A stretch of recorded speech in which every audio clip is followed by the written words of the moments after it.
আসসালামু আলাইকুম। পঞ্চম শ্রেণীর প্রিয় শিক্ষার্থীরা, আমরা এখন পড়ব তোমাদের বাংলা বইয়ের ২ তীরের কবিতার প্রশ্নর উত্তরগুলো। ওকে প্রিয় শিক্ষার্থীরা, এখানে যে অনুশীলনীগুলো আছে সবগুলো অনুশীলনীর প্রশ্নগুলোর উত্তর আমরা করব। তো প্রিয় শিক্ষার্থীরা, প্রথমেই আছে দেখো কবিতার মূল ভাব জেনে নিই। তোমরা কবিতাটা নিজে নিজে পড়ে নিবা, ঠিক আছে? তাহলে তোমাদের জন্য বুঝতে আরো সহজ হবে। দেখো কবিতার মূল ভাবে প্রথমে আছে কি, একটি নদী, তার ২ তীরে ২জন মানুষ বাস করে। একজন ভালোবাসে তার নদীর বালুচর, শরৎকালের চকাচকিরা যেখানে গড় বাঁধে। এ তীরে তীরে ফুটে থাকে খাসবন। শীতের সময় হাঁসেরা এসে ভিড় করে, কচ্ছপ রোদ পোহায়। সন্ধ্যায় জেলের ঢিঙ্গি এসে ভিড়ে। অন্যজন ভালোবাসে বন, যার আছে ঘন ছায়া। সেখান থেকে একটা রাস্তা এসে মিশেছে নদীতে। নদীর ঘাটে বধূরা আসে, ছেলেরা জলে ভেলা ভাসায়। এই কবিতায় একটি নদী ২ তীরের মানুষকে সুন্দর করে মিলিয়ে দিয়েছে। ওকে প্রিয় শিক্ষার্থীরা, আমরা কবিতার মূল ভাবটি পড়েছি। এখন দেখো কবিতার যে শব্দ অর্থগুলো আছে সেগুলো আমরা দেখব, ঠিক আছে? এটা হচ্ছে ২ নম্বরে।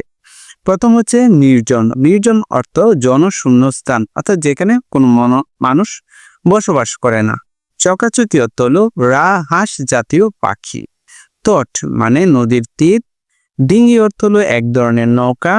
আচ্ছাদন অর্থ ঢাকি বা ছাউনি। বেনুবন অর্থ হলো বাঁশ বাগান।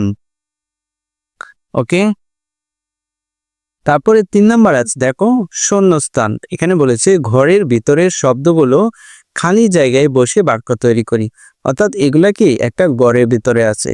ওকে, এগুলো প্রতিটা একটা বক্সের ভিতরে আছে। হ্যাঁ, এই শব্দগুলো দিয়ে আমরা কি বাক্য তৈরি করব। এলাকাটি এত দেশ নির্জন যে গা চমচম করছে। তো এখানে হচ্ছে খালি জায়গা, এখানে আমরা কি বসাবো? নির্জন বসাবো। নদীর ধারে দল বেঁধে বেড়ায়। কারা দল বেঁধে বেড়ায়? চকাচকিরা দল বেঁধে বেড়ায়। ওকে, গ্রামের ছোট নদীগুলো দিয়ে মানুষ দেশ করে পারাপার হয়। তাহলে এখানে কি করে হবো? ডিঙ্গি করে পারাপার হয়।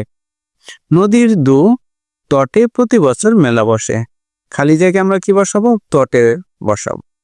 নদীর তীরে বটগাছটি বর্ষাকালে মানুষ হিসাবে ব্যবহার করে। কি হিসাবে ব্যবহার করে? আচ্ছাদন হিসাবে ব্যবহার করে। ৪ নম্বরে আছে দেখো নদীর ধারে গজিয়ে ওঠে বেনুবন। কি? বেনুবন বাতাসে দুলতে থাকে। আমরা এখানে কি বসাবো? বেনুবন বসাবো। ৪ নম্বরে দেখো নিচের কথাগুলো বুঝে নি। তুমি ভালোবাসো তোমার ওই ও পারের বন, যেতাই গাতা ঘন ছায়া পাতার আচ্ছাদন। ঠিক আছে, এই কথাগুলির দ্বারা কি বোঝা যায় সেটা আমাদেরকে লিখতে বলছে। তো আমরা লিখবো উত্তর। কবির বন্ধুটির বাস নদীর ওপারে। নদী পাড়ের গাছের পাতার ঘন ছায়ায় ঘেরা বনটি তার ভালো লাগে। এই হচ্ছে এই লাইনগুলোর মূল কথা।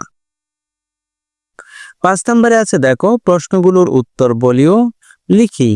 দেখো নদীর বালুচরে কি ঘটে? তো আমরা এভাবে লিখবো, নদীর বালুচরে ঘটে, একটা হাইফেন দিব, এই টানটা দিয়ে লিখবো কাশফুল ফুটে, শরৎকালে চকাচকিরা বাসা বাঁধে, শীতের দিনে বিদেশি হাঁসেরা আসে, সন্ধ্যাবেলায় জেলেদের একটি ডিঙ্গি নৌকা ভিড়ে। ওকে, এই হচ্ছে প্রথম প্রশ্নের উত্তর। তারপরের প্রশ্নটি হলো দু তীরে ২জন মানুষের ভালো লাগার জিনিসগুলো কি? উত্তর হবে ২ তীরে কবিতায় ২জন মানুষের রয়েছে পারের প্রতি ভালোবাসা। একজন নদীর চর, কাশফুল আর শরৎকালের পাখি ভালোবাসে। অন্যজন ভালোবাসে ঘন ছায়া, বেনুবন আর নদীর তীরের কর্মব্যস্ত মানুষ। ওকে, এবার দেখো ঘ নাম্বারে আছে ঘাটে বধুর মেলা বলতে কি বোঝানো হয়েছে? উত্তর, নদীর ঘাটে গ্রামের বধুরা সারাদিনই নানা কাজে আসে। কেউ পানি নেয়, কেউ কাপড় ধোয়। তারা পরস্পর কথা বলে আনন্দ করে। দেখে মনে হয় ঘাটে যেন বধূদের মেলা বসেছে। ঘ নম্বরে দেখো ২ তীরে কবিতায় ওই পারের বনটি কেমন? উত্তর লিখবো আমরা যে নদীর ওপারে একটা বন আছে। যা গাছের পাতায় ছায়ায় ঢাকা। সেই বনের ভেতর দিয়ে একটা ছোট রাস্তা নদীর দিকে এসেছে।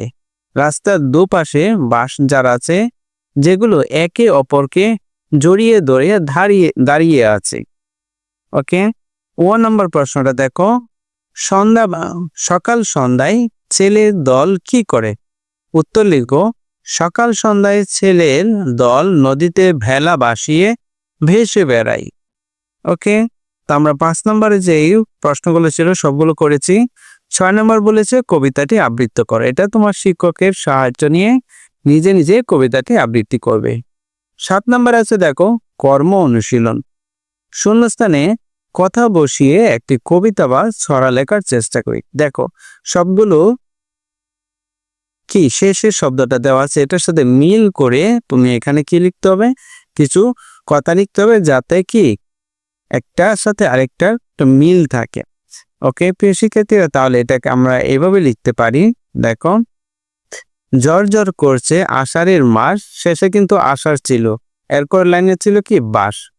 ঠিক আছে, তা আমরা এবার লিখবো, জ্বর জ্বর করছে আষাঢ়ের মাস, নদীর পাড়ে গলাগলি করছে বাঁশ, সে নদীর বুকে জেগে আছে চর, সেই দিকে মুখ করে আছে আমাদের ঘর, আষাঢ়ের বদলাতে সজীব এমন, ফুলে আর পাতাতে সেজে ওঠে বন। ওকে প্রিয় শিক্ষার্থীরা, আমরা এটা কর্ম অনুশীলনটি পড়েছি। তাহলে 2 তীরের কবিতার সবগুলো অনুশীলনী কিন্তু আমরা শেষ করেছি। প্রিয় শিক্ষার্থীরা, ক্লাসটি ভালো লাগলে চ্যানেলটি সাবস্ক্রাইব করো এবং তোমাদের পরামর্শ জানিয়ে দাও। তো আজকের মতো এ পর্যন্তই। আল্লাহ হাফেজ।